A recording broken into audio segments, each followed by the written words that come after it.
Well, Neil, Chris, lovely meeting you. Hi. First of all, 25 years in the industry. Did you ever think, when you first started out, that you could become one of Britain's most influential pop acts? When we started out, all we wanted to do was to make a 12-inch dance record that you could buy an import in a shop in Soho. That was our initial aim, and we actually achieved that within a couple of years. But when we got that far, we thought we'd like to make a record that's actually going to be a hit. So our career, we've just taken it step by step. We've never really thought very far ahead. In fact, until we got the Brit Awards recently, it hadn't actually occurred to us it was 25 years since our first record came out. So we didn't really think like that. But it is sort of amazing it's been so long. And again, we don't really think about being influential if we have been, which I'm not totally convinced we have been. But it's all passed very quickly, and it's been a pretty amazing period of one's life. Well, receiving the outstanding contribution for music does somehow guess that you are some sort of influential. I mean, is that receiving such an award? Is that somehow different to receiving other awards? Just for a single or an album. Well, yeah, 'cause it's a recognition of a career. I wouldn't say career earlier. What is a career? Another word for career. Because you don't say musical career, it sounds like a job. But anyway, it's a recognition that you've been around for a bit, whereas, an award for a single album is quite good because it's just for that specific piece of work, so it's quite nice to get an award for that as well at some point. I don't think that this award means that it's all over. Well, hopefully it doesn't anyway. So it does make you proud, obviously, to be recognised. Well, pride doesn't come before a fall. It's a nice feeling, yes. Okay, leave it by that. And obviously, over 25 years, a lot has changed. You have changed. How has that? If you kind of think back, the early days to that, is it still as in the wild days, or have you obviously you've matured, done differently? I don't think we've changed that much as people, really. We still write songs in the same way. Sorry, tape issue. Okay. Okay.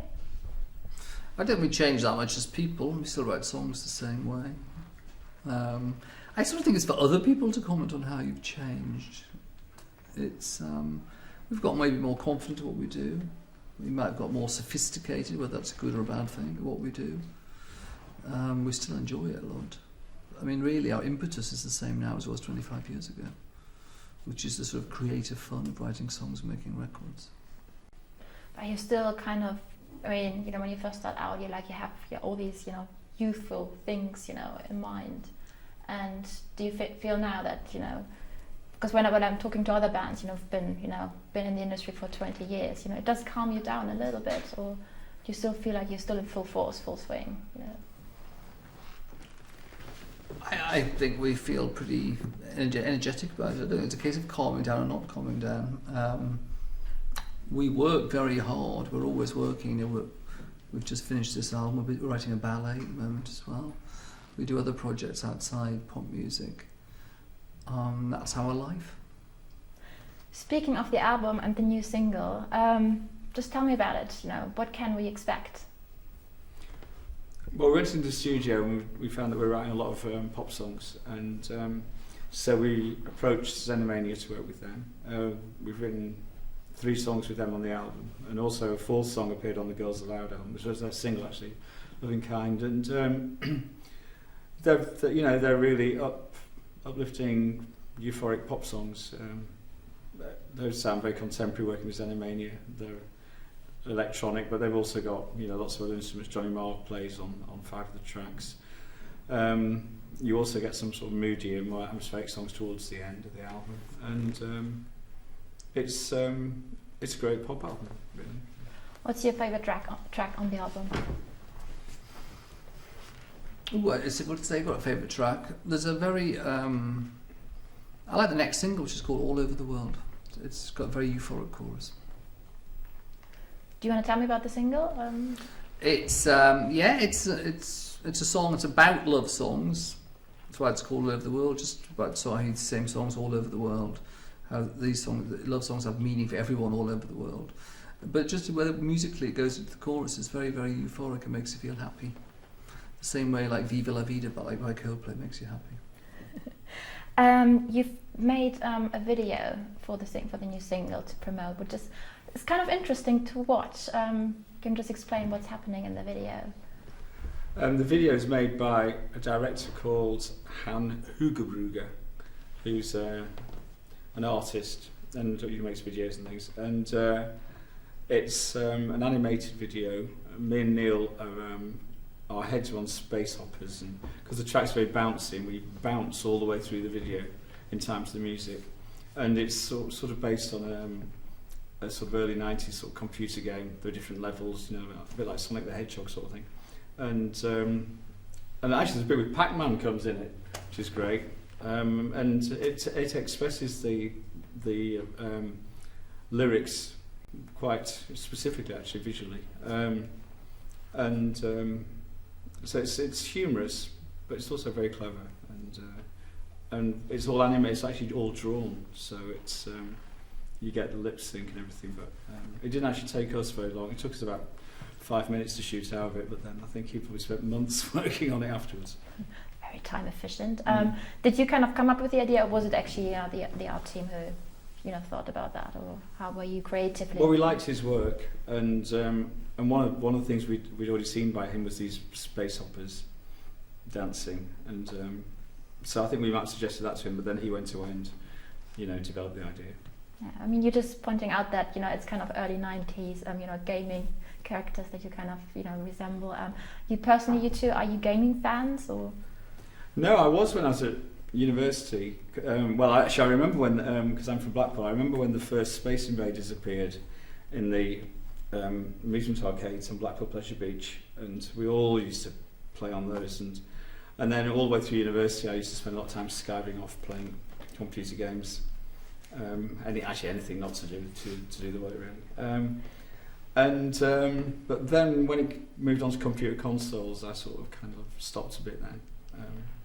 But actually, I do like those games where you shoot a load of ghouls coming towards you. You know those ones? And also, that dancing one's quite difficult. Is it the Wii? No, there's a pan you have to do all that. But I haven't got a Wii or anything like that. Would you I'd rather play tennis than do this. But I know a lot of people actually prefer the Wii, don't they? Do they? Haven't you played on the Wii? Well, my nephew and niece have got one. So what Have game? you had a go on it? I can never be bothered. Can't. Yeah. It's funny, my nephew is like 8 years old. And I said, which one should we play? He says, well, I think it better be an easy one for you. I said, can't we play this one? And we start playing. He says, I told you we should have played an easy one. And I lose interest. Can't be bothered. I think I like more analog games like table tennis, stuff like that. Yeah. Skiing for real, I think I prefer the real world to the virtual world. Yeah, I'm absolutely with you on that. We just talked about Xenomania, working with Girls Aloud. You've written some songs about it, on their album, and you also featured on The Loving Kind. No, we when we were working with Xenomania, we wrote 4 songs with them, and one of the songs we didn't record ourselves. We gave it to Girls Aloud, but we weren't otherwise involved in the recording. It was Xenomania produced it. But it was great to write. Written a song for Girls Aloud because they're a classic British girl band, and also it was their 20th top 10 hit, so that was quite an honour as well. Also, I really like the song. Well, you're involved in quite a lot of hits anyway. Well, speaking of Girls Aloud, very successful band who've come through, a TV contest, talent show. What do you guys, it's very recent, like in pop history, or like in the recent pop history, that lots of pop acts come through talent shows. What do you make of shows like The X Factor or Pop Idol? I think all these shows like X Factor are TV shows, they're a competition, which are quite good television. I don't think actually there's that many groups really come through them. There's 1 or 2. Will Young. I think anyone who's going to survive does it themselves. Will Young, I think, has taken over his own career. Girls Aloud had a hit, and then they sacked their managers, and they've made all their big decisions themselves. I know that, for instance, on this album they chose the first single themselves. So I think really you've got to prove yourself as an artist It's a way of getting started, but there's loads and loads and loads of people falling by the wayside. And you think of the hours and money that's been spent on all these television shows, and the handful of artists. You couldn't even fill one hand with the artists that come from it. So it's not really about music; it's about television. Yeah, but do you support these sort of shows? Do you think it's a good way to maybe, well, even though it might only a few acts coming out, but it does promote music, pop music in a way? Well, it gives an opportunity for certain types of people to come through, but we would never have come up that. Can you imagine us? And we'd mope out there and go, what are we going to do? Oh, I can't be. I'm not doing it. I think it promotes a very limited, formulaic view of pop music. Really, I think it's best just regarded as a game show. It doesn't really have anything to do with music. I mean, Leona Lewis, it turns out, I didn't realise until we visited the Brit School. She went to that, so I mean, she obviously used the X Factor as a way of getting somewhere that she might not otherwise had access to. So I think it's quite fun to watch it. I only watched one series, the last series, because we met Cheryl Cole, and I wanted to see what she was like as a judge. Just quick, would you ever be a judge on any of these shows? No. No. Okay. no, but wouldn't we? I think we'd quite like to be the theme for the day. Yes. I'd quite like that, where they all sing Pet Shop Boys songs, and then We we give a go along and sit at masterclass. a piano and tell them, what to do, all that business. I'd quite like to do that. And if you're ITV, aren't you? Ish. I'll tell them. I'll Yeah, call them could right you? away when I get back. Lovely Simon. Quickly, you're an art band. You've done a musical. Now you're working on a ballet. How did that come about? Came about to the ballet because we know a ballet dancer called Yvonne Poutrov, who's the principal dancer at the Royal Ballet, and he asked us to write a short ballet for him because he'd been offered a slot at Sadler's Wells Theatre in London, which has been Okay. All right. Okay. So we have to do the quiz The now. fun bit. it'll The probably fun get bit. cancelled. Something Yeah, else. it won't happen. We've done all the press Right, for it. Okay, guys. Since we don't have a buzzer here, we thought you can't just shout in. There has to be some civilization here. No. If you want to say something, you have to say Pat, and you have to say. No. No. Sure. No? We'll do me. Okay, Hands then up. No, not doing that. answer. I won't know the answer anyway. Just You ask will. the questions. Okay, I'll ask the questions, and we'll be fine. So It's whoever very answered it simple. first. Okay. First question: who was the lead singer of Culture Club? Boy George. Oh, yeah, I'll let you have that. Yeah. Okay. But how many questions are there first? 10 questions. I'm going to Okay. be really quick. Next one is a line of a song, if you recognize it. And Mama always told me, be careful what you do. Don't go around breaking young Junior, girls. Mummy used to say. Papa used to say. Don't go around breaking young girls' hearts. No, it's Michael Jackson. Billie Jean. Billie Jean. I think Chris should have that point. Yeah, I think. No, because I got it wrong first. I thought give it was each of Mummy one used to a say. half point. Is Half that- point. Split it then, yeah. Half point. Okay, that's cool. What was the only UK top 5 single of the Bell Stars? Don't know. Oh. No, you were smash hits at the time. You must. I used to vaguely know Jenny Bellstar. Well, know one of them anyway. A Sign of the Times. Perfect.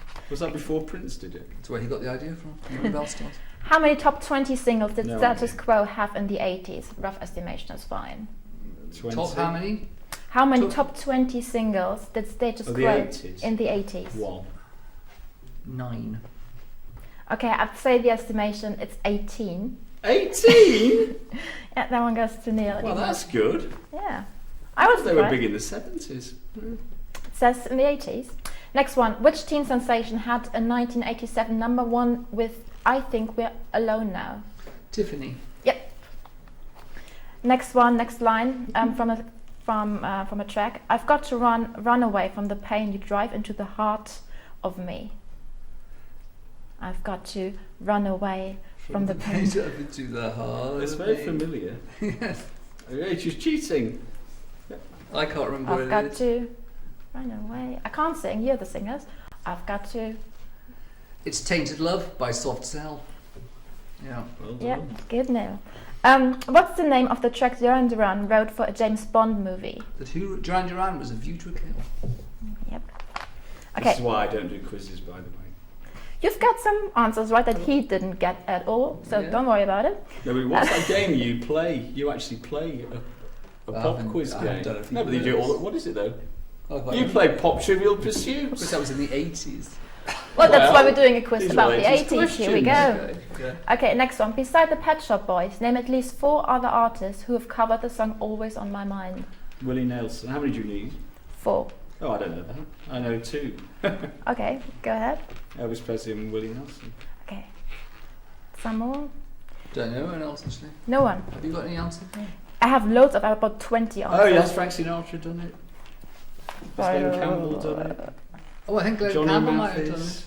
All the usual suspects. Morrissey, has he done it? You two, That's getting really... Nope.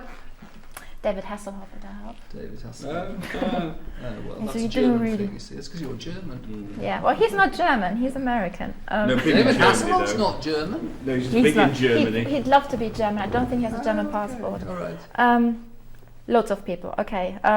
What else do we have? Alvin and the Chipmunks, Krista Burke did it. No one of any distinction. Yeah.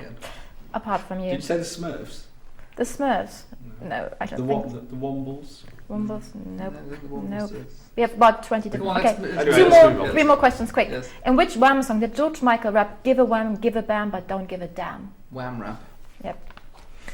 Who wrote "Do They Know It's Christmas" with Bob Geldof? Mature. Yep. And finally, if you can complete that line of that song, you've got a heart of glass or a heart of stone. Just you wait till I get you home. That's the Pet Shop Boys in West End. No, I've never heard Yeah. that. You got a heart of glass or a heart of stone. Just you wait till I get you No, it home. doesn't quite. How- I can't remember the next line. You have to got a finish heart it. of glass and a heart of stone. Just you wait. It's till I not get Blondie, you Heart home. of Glass, Got no is it? future. We've got no past. Here today, built to last. At last. Yes. Thank you very much, Thank guys. And what does the winner get? What was the final score? Well, We know what the the score- final we score know was the scores on actually the the door are. Let's just have the final score. Okay, we have Neil, the final you're an score. 80s expert. Okay. Was it all about the Um, ages though? yeah. What? I would. Oh, that's great. I didn't realise about it. 5, I was more of a 5, 90s 6.5. person. Neil got 7.5. Chris got 2. 2.5. 2.5. Well, I've never Seven. claimed to be any good at knowledge. Well, you know more than Is you he thought good you at would knowledge? at the beginning. So You're good at physics though. Yeah. next time I'll give you a Knowledge, physics very quiz. overrated.